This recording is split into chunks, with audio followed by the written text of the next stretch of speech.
Hello learners, I am Coach Rasika. Welcome you all. In this video, we are going to discuss the very interesting process scheduling algorithm known as round robin scheduling. Round robin scheduling is also known as RR scheduling.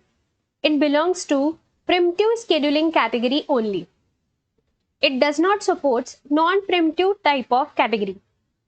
Its criteria is time quantum or time slice or time slicing plus arrival time if given.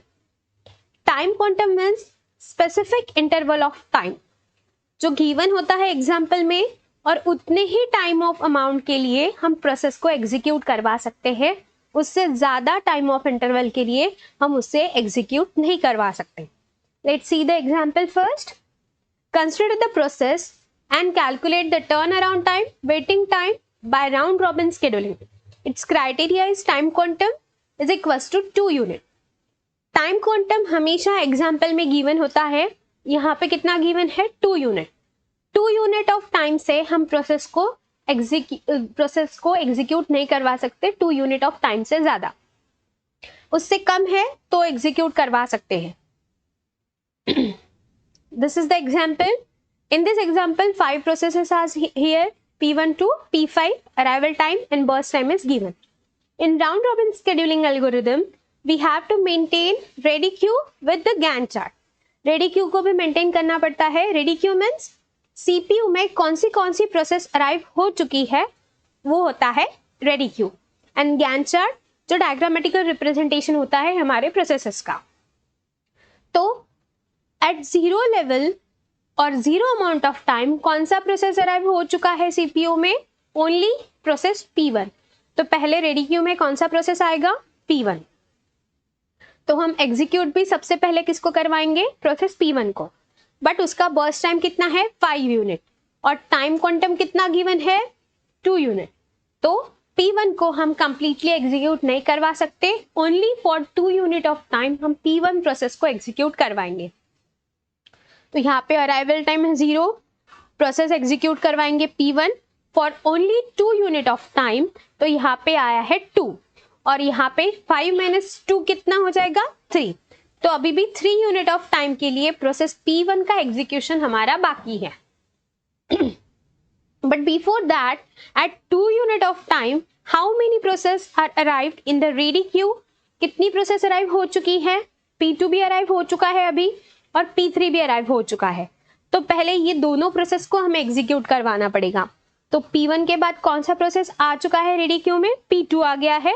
और then कौन सा आ गया है? P3. P4 अभी नहीं आया है, वो 3 यूनिट ऑफ टाइम पे आएगा और P5 आएगा 4 यूनिट ऑफ टाइम. तो अभी P2 और P3 ही अवेलेबल है रेडी क्यू में और P1 को अभी हमने एग्जीक्यूट करवाया और उसका 3 यूनिट ऑफ टाइम एग्जीक्यूशन बाकी है. तो P1 फिर से रेडी क्यू में अवेलेबल हो जाएगा. तो यहाँ पे आ गया P1. तो P1 के बाद कौन सा प्रोसेस एग्जीक्यूट करवाएंगे हम? P2. तो अभी आएगा P1 के बाद P2. P2 का कितना है burst time? 3. Again this is more than time quantum, तो इसे भी हम कंप्लीटली एग्जीक्यूट नहीं करवाएंगे. तो यहाँ पे कौन सा प्रोसेस आएगा? Process P2. P2 का बर्स्ट टाइम है 3. Again 2 unit of time. 2 + 2 = 4. Again यहाँ पे 3 - 2 = 1 यूनिट ऑफ टाइम उसका रिमेनिंग है. तो P2 अभी 4 यूनिट ऑफ टाइम आ गया है यहाँ पे. तो 4 यूनिट ऑफ टाइम पे सारी की सारी प्रोसेस अभी सीपीयू में अराइव हो चुकी है. तो P1 तो अराइव हो चुका था पहले ही, जिसका टाइम बाकी था. उसके बाद P4 पे कौन सा प्रोसेस आएगा? P4 भी अराइव हो चुका है और P5 भी अराइव हो चुका है. तो P1 के बाद कौन सा रेडी क्यू में अवेलेबल हो जाएगा? P4 and P5. बट अब P2 हो गया है. P2 के बाद किसको हम एग्जीक्यूट करवाएंगे? Process P3. P3 का बर्स्ट टाइम कितना है? 1 यूनिट ऑफ टाइम, जो कि टाइम क्वांटम से कम है. तो हम P3 को कंप्लीटली एग्जीक्यूट करवा सकते हैं. तो यहाँ पे कौन सा प्रोसेस आएगा? Process P3. तो 4 + 1 = 5. तो यहाँ पे 5 आ गया और P2 फिर से जो बाकी था उसको हमने P5 के बाद लगा दिया है. ठीक है, P3 का काम हो गया है. तो यहाँ पे कितना आ जाएगा? 0. देन P4 का कितना है अराइवल टाइम? 3. तो P3 भी P1 is also available, P4 is also available in the ready Q. But उससे पहले कौन सा बाकी था? P1. तो पहले P1 को एग्जीक्यूट करवाएंगे. अगेन P1 का कितना बर्स्ट टाइम है 3 यूनिट, तो फिर से हम उसको कंप्लीटली एग्जीक्यूट नहीं करवा सकते, तो यहाँ पे कितना आएगा प्रोसेस P1 और 3 माइनस 2 दैट इज 1, और यहाँ पे 2 यूनिट अगेन दे दिए तो 5 प्लस 2 इज इक्वल्स टू 7। उसके बाद अभी फिर से इसका 1 यूनिट ऑफ टाइम इंटरवल बाकी ही है, तो अगेन ये P2 के बाद यहाँ पे P1 आ जाएगा हमारा।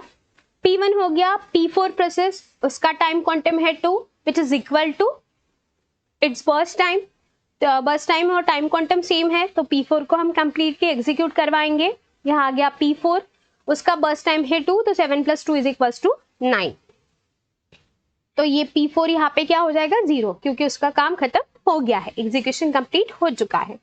P5 आ गया है, उसके बाद P5 का बर्स्ट टाइम है 3 यूनिट, अगेन उसको भी कंप्लीटली एग्जीक्यूट नहीं करवाएंगे, तो यहाँ पे आ गया P5, अगेन इसमें से 2 ही यूनिट के लिए एग्जीक्यूट करवाएंगे, तो 9 प्लस 2 इज इक्वल्स टू 11, यहाँ पे 3 minus 2 is equals to 1 unit of time अभी भी P5 बाकी है, तो अभी P1 के बाद कौन सा प्रोसेस आएगा रेडी क्यू में P5 हो गया। Then P2 1 unit of time उसका बचा है, तो 1 यूनिट ऑफ टाइम के लिए P2 को एग्जीक्यूट करवाएंगे, तो 11 प्लस 1 इज इक्वल्स टू 12, और ये भी हो जाएगा P2 हमारा क्या हो जाएगा 0। देन है P1 का भी 1 यूनिट ऑफ टाइम बचा है, तो यहाँ पे P1 आया, again 12 plus 1 is equals to 13, and last process is P5, again here P5 is available, and P5 का हो जाएगा हमारा 13 प्लस 1 दैट इज 14, तो यहाँ पे आ गया 40। तो अभी प्रोसेसिंग कंप्लीट हो चुका है। Now we have to calculate turn around time and waiting time, तो यहाँ पे P5 कंप्लीट हो चुका था, तो यहाँ पे कितना आएगा 0। तो अभी कंप्लीशन टाइम देखते हैं, P1 का कंप्लीशन टाइम कितना है। अब प्रिमिटिव में ये हमें ध्यान में रखना होता है कि सबसे बाद में प्रोसेस कब हमारा एंड हुआ है, जहां शुरू होगा वही उसका कंप्लीशन टाइम नहीं होता है, समटाइम्स वो प्रोसेस आगे तक चलता है तो वो उसका कंप्लीशन टाइम, जैसे कि P1 का कंप्लीशन टाइम कितना है 13, P2 का कितना है 12, P3 का कितना है 5, P3 5 पे आ गया, P4 का कितना है 9, P5 का कितना है 14।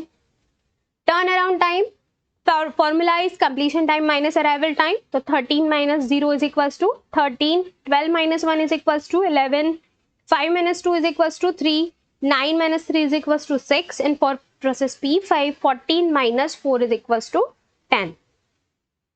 Waiting time,